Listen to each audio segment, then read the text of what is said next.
Hey everybody, welcome back to Real Talk NYC Real Estate Podcast with John and Jonathan. How are you, bud? I'm okay. How are you doing? I'm doing great. Good. Good to see you. Good to see you as always. So we're going to talk today about the best and worst New York City apartment amenities and features for resale value. So Sure. what are the things that have mass appeal? What are the things that people are generally looking for here in the city? It doesn't mean it needs to appeal to you. You may be a very unique buyer. It doesn't mean you shouldn't buy a piece of real estate. But if you have some of these elements, it makes your apartment more liquid, meaning it'll sell quicker because the buyer pool will be bigger when you do decide to ultimately sell that space. Obviously, whether the building is a full-service building versus a non-service building, that is a consideration for many buyers. Some buyers do not want to be in a non-service building. Right. So and when you talk about a service building, door staff, we are also talking about a resident in-house super. So having someone live in, a super live in, if one does not have door staff, then the next question will be, is there a live-in super? Yeah. And that will many times suffice in terms of that amenity. Yeah, and what I always tell buyers is, listen, we have plenty of buildings with full-time staff, with full-time door staff. It is one of the most commonplace questions or delineating factors is people want to have that person at the door to not necessarily greet them, because a lot of people are like, I don't want to say hi to the same guy every single morning when I go to work or whatever. Like, I want my privacy or whatever, you know. Some people just don't want to have that interaction every time. But it's about packages, having somebody there to check on the apartment if you're not there. Just somebody to call on to be like, hey, this is happening, or I got this, or, can you help me when this person comes by, a friend coming by or whatever. It's just like, it's a great amenity to go for because it is one of the most coveted things and delineating things when in buyer searches. Very rarely do we get somebody, I don't care, I'll take it or leave it. It's usually, I want the door staff. Amenities such as outdoor space, washer, dryer, air conditioning. Now, air conditioning is a big, big topic. But it's interesting because if you're buying a home outside of the city, usually people will have central air conditioning in their homes. A lot of times homes will have central air conditioning. Not so much in New York City, but apartments which have forms of central AC. We have which we've talked about in our podcast, but also through wall units versus having to have the ACs in the window. All of that are amenities that buyers will look for. Yeah, I'd say the number one that people don't want, is the window AC. Unit. The other ones are sort of interchangeable, but they just don't want to give up that window space. Right, and if people want to know more about the whole podcast on air conditioning, they can tune into the air conditioning podcast. They will look at the numbers of closets in a home and the amount of storage space in a home. Storage is key, and if you're coming up against some storage issues in the apartment, the very first thing that I think is a really, really, really huge amenity for an apartment is a private storage unit in the building. I find that to be very, very, very great for owners. Yeah. Storage cages, a cage that transfers with the sale of the apartment. If you can get one that's like 8 by 10 with 8-foot ceilings in the basement. Buyers love that. It's so nice because it can take the place of a bike room or a home office, extra wine storage, a guest room, sure, a jacuzzi tub. we have. No, but you'd be surprised at what people put down. Yeah, then we have things like a gym. Now, many times the avid gym goer, they like to go to a gym. They like the ambiance of going to a gym, the experience, the social element of it, etc. For somebody like myself, I don't care about those things. I mean, I think that's pretty obvious, but that's not true. You're looking good. But People like to go to a gym, so it's not necessarily to swap out for somebody the savings of going to the Equinox or whatever down the street, but it is to have a place to go quickly and do a quick workout in the morning if they have a busy day and they can't make it to the gym, or it's raining outside, or snow, there's 2 feet of snow on the ground, something like that. It's always a nice option to have. Now, these newer developments have really kicked it up a notch with the gyms where, I mean, frankly, you blink your eyes, you don't know whether you're an Equinox or a building gym. Yeah, so that's certainly an element that is new in these newer developments over the last 20 years. But generally speaking, especially in the pre-wars, it's a smaller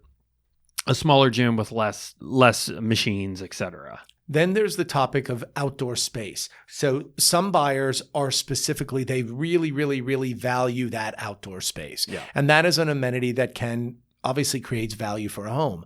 Not everybody is going to need the private outdoor space. Or want it. Terrace or a garden or wanting to pay for it. You're correct. But then other people will value a really beautiful roof deck. Well, and not all roof decks are created equal. That's correct. You may have a beautiful roof deck, but if you got to go to the top floor and then walk up a flight, I'll tell people that's enough to keep people from using correct. it. That's correct. So if you have, and again, new developments have picked up on that, and you see in most new developments when it is a true roof deck and not like a mid-level roof deck, a true roof deck, the elevator will go right to the rooftop. So you can take your glass of wine and you can jump on the elevator. Boom, you're right there. You don't have to walk up a flight. Those are the best. So they're not all created equal, just like the gyms, just like any of these things. And that is a delineating factor, outdoor space, private outdoor space. Know that when you buy that, especially if it's a really large outdoor space, say relative to the interior. So you have a 2,000 square foot interior space and you've got a 3,000 square foot terrace, not a lot of buyers are going to look for that mix. So there is a sweet spot there in terms of there can be a law of diminishing returns when you have an exorbitant exterior square footage. So that it's just something to talk through with your agent, because it may be great for you because, now I can have this and I can have that and blah, blah, blah. But those buyers are small. And again, like I said at the beginning, it doesn't mean that you shouldn't buy the space. You just need to go into it with eyes open. Mm-hmm. And that's, why you hire an agent is to talk through. So at least when you do buy this space, you buy it, you understand the value as we go through it with them. But also when you go to sell the space, you're just going to be going after a smaller buyer pool. And it may take a little bit longer to sell because that buyer that's looking for that, say, oversized outdoor space may not be in the market at the time. The amenity also that I really think is a huge value adder and there's not as many buildings that have in their own parking garage in the building, and especially discount parking for the owners. That's a huge amenity for... You don't see it too often. You do not see it too often. One amenity that I think is also underappreciated is for those pet owners in a building that is pet friendly to have a pet spa, a place to wash your animal outside of your apartment. I love that amenity. I've seen buildings with that, and that's my plug for the pet spa. I think it's one of those little known storage ones. and the parking. Yeah. Okay, it's in between the garage and the gym. And the storage room. That would be a trifecta. Yeah. All right. There's all these little kind of quirky amenities that are out there as well, that like the pet spa that you don't see very often, but in reality, for a dog owner, that's a really especially a big dog owner. So, but just on the pet side of it, there's plenty of buildings out there that don't allow pets, that don't allow dogs. So, and I would say it's to the detriment of the building. I do think that there's plenty of dog owners in this city, especially small dogs. So just cap the size of the dog. Yeah. There's plenty of ways to kind of keep it reined in terms of numbers of pets in the apartment. Just put something in the house rules that limits it a bit. So I do think it's a devaluing factor from the liquidity aspect, which is you have buyers that either already have a dog or want the capability to get a dog when their child turns 8, okay, well, and I make sure I always ask that question, do you have a dog now? No. Do you ever want to have a dog?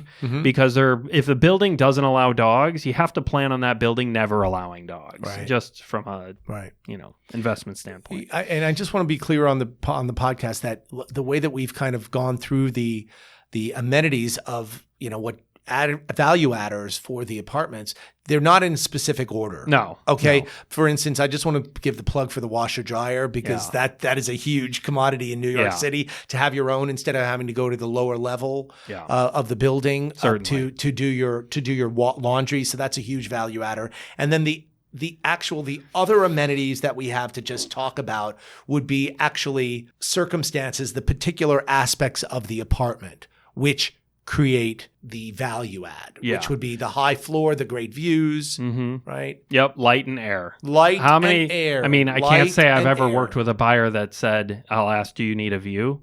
No, not really.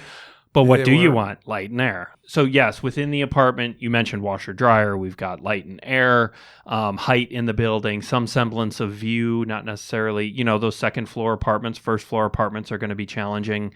Always just a smaller buyer pool to sell in. So it goes to liquidity. So the undesirables such as the spiral staircase, which we talk about all the time as, it's just a very small buyer pool that will accept that. And I would venture to say duplexes and triplexes, multi-level apartments in general are less desirable. Now you have your caveats to that, which is a massive, like a really big square footage wise, you get to 3,500, 4,000 square foot duplexes that make it feel like a house. Yeah. That changes things a bit. But if you've got a footprint of 500, 700 square feet, and now you're joining the line right above it and you're putting in a stairway, that's not a good combo. That's not something that is going to be desirable for most buyers, for the general public. So you just, again, not that you shouldn't buy them, but you need to go in eyes open. Back apartments, depending on where the apartment is located, windows that are facing walls are not well received. So that is a consideration. Back apartments are always harder to sell than the front apartments that are getting better light. Yeah. I would say although sometimes on the flip side, the back side is better to be on because you're not dealing with the traffic. Quieter, and so if you're higher up, light is going to be a desirable factor versus a dark apartment. Yeah. And then I would say also walk-up buildings. Walk-up buildings are challenging because you have some people are simply not going to be in a walk-up building. Many times European buyers don't mind walk-ups because they're used to them, or younger buyers. And as you go up in the walk-up, the higher up the walk-up, the less the value of the apartment. Yeah. End of story. The one time when that happens, unless you get to the top floor, and what do you get? You get the roof deck. That's correct. So the private roof space. So there can be things that compete with that sort of with that logic, but that walk-up is a tough sell. Now, sometimes you're pigeonholed into it, like where it's just a big stock of the inventory, such as the West Village. Correct. West Village has a lot of small walk-up buildings. Right. There's caveats to everything we discussed, and a lot of things run together, and then, if it has the combination of these two things, like square footage, then duplexes and layout and classicness, like a pre-war classic, like original duplex, etc. Now it feels like a home. It's not a devaluing factor. So there are still, I'm sure, many others that we haven't touched on that are just a matter, because there's so many different products here, so many different types of apartments. But did you have something else in the queue? I did. All right, just the last thing would be the whole idea of the lofted bedrooms that you've got to walk up to get into the bedroom that you can't stand up in. Those are value detractors. The ceiling heights are, if you have a very low where you got to kind of wedge yourself into that, that is not a value adder. Ceiling heights are tricky when you get into those lofted. To be almost like in a corpse, in a coffin. Thou shalt not be named. There are some buildings out there that we've worked in. You get to the second floor, or even under the first, on the first floor, under where these lofted bedrooms are, and you get 7-foot ceilings. I mean, it's or lower. It's a very tough sell. You know, people will focus on that. It doesn't matter if it's 7 foot for 15 feet and then it goes to 20 feet. It doesn't matter. 8 feet is really kind of the lowest that we typically see in a traditionally built post-war building. The pre-war is typically you're 9 feet and higher, 8.5 and higher. So those higher ceilings are extremely valuable these days. Correct. And last but not least, the subterranean apartments or the ground floors, which could be totally fine, ground floors. But if you're talking subterranean, it better have another floor to it, and then ideally some outdoor space attached to it. Yeah. Otherwise, it really limits the buyer pool. That's one of either walking or facing a park where you get a nice light or something. Or you're going to be below grade and you're looking at people walking by. Bars on the windows it's just a tough sell for people. That's correct. You know, they don't like to see that. So I think that we've accurately portrayed what we consider are very positive amenities of an apartment and other.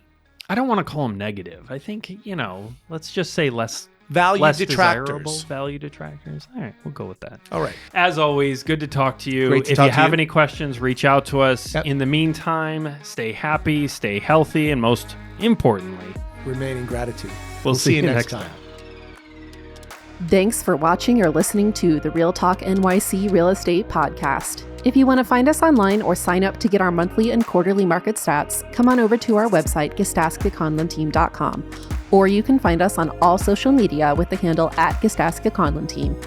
If this show was helpful, entertaining, or informative, consider telling friends and family or leaving us a review on Apple Podcasts. Thanks for tuning in. Be sure to subscribe to the podcast so you don't miss our next episode, and we'll see you next time.